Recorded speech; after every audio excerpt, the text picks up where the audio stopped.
सब बोल रहे हैं कि शिक्षा मंत्री इस्तीफा दे, लेकिन जिस तरह से खबरें लगातार सामने आ रही हैं, अब सवाल सिर्फ शिक्षा मंत्री तक सीमित नहीं रह गया है।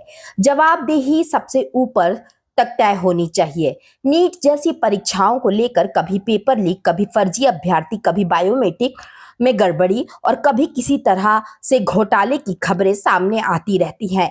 सवाल यह है कि आखिर देश में एक परीक्षा को निष्पक्ष तरीके से करना इतना मुश्किल क्यों हो गया है? करोड़ों युवाओं के भविष्य से जुड़ी परीक्षाओं में बार बार विवाद क्यों खड़े हो रहे हैं? शायद सरकारों को यह अंदाजा नहीं है कि एक मध्यम वर्गीय परिवार अपने बच्चों की पढ़ाई पर कितना खर्च करता है। नर्सरी के दाखिले से लेकर 12वीं तक की स्कूल की फीस, किताबें, यूनिफॉर्म, ट्यूशन और अन्य खर्चों को जोड़ दिया जाए तो लाखों रुपए खर्च हो जाते हैं। इसके बाद प्रतियोगी परीक्षाओं की तैयारी के लिए कोचिंग, किताबें, रहने खाने और आने जाने में खर्च अलग। एक अभ्यर्थी हर साल 2 से 3 लाख रुपए तक खर्च होना कोई बड़ी बात नहीं है।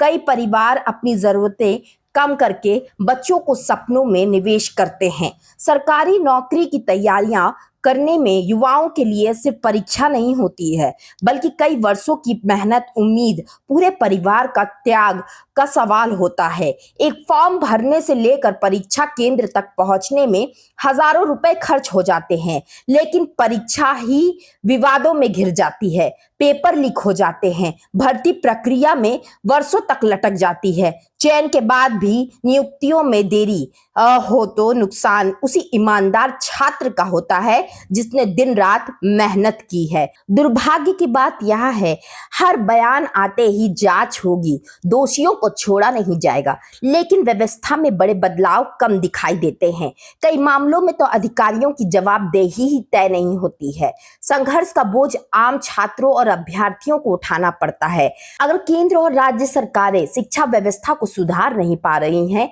अगर प्रशासनिक व्यवस्था उनका नियंत्रण कमजोर पड़ रहा है, अगर बार बार वही गलतियां दोहराई जा रही हैं और युवाओं के भविष्य को लगातार दांव पर लगा रखा है, तो जनता सवाल पूछने का अधिकार है। आखिर सरकारें चुनी ही इसलिए जाती हैं कि व्यवस्था को मजबूत करे, ना कि हर बार सिर्फ जांच और बयान देकर जिम्मेदारी से बचे। अगर सरकारें परीक्षा प्रणाली को सुरक्षित और पारदर्शिता और भरोसेमंद नहीं बना सकती, तो उन्हें कम से कम यह स्वीकार कर लेना चाहिए कि व्यवस्था को संभालने में गंभीर कमियां हैं। तंत्र में जनता को यह अधिकार है कि वो जवाबदेही मांगे, इस्तीफे की मांग करे और बेहतर व्यवस्था की मांग करे। यह समस्या किसी एक पार्टी या किसी एक राज्य तक सीमित नहीं है। झारखंड में जेपीएससी जैसी परीक्षाओं पर सवाल उठे हैं, तो राष्ट्रीय स्तर पर कई परीक्षाएं विवादों में रही हैं। इसीलिए अब जरूरत है सिर्फ बयानबाजी की नहीं, बल्कि ऐसी व्यवस्था बनाने की जिससे मेहनत करने वाले युवाओं के भविष्य को सुरक्षित रखा जा सके। युवाओं को सहानुभूति नहीं चाहिए, एक मजबूत भरोसेमंद परीक्षा व्यवस्था चाहिए। उन्हें आश्वासन नहीं चाहिए, उन्हें परिणाम चाहिए।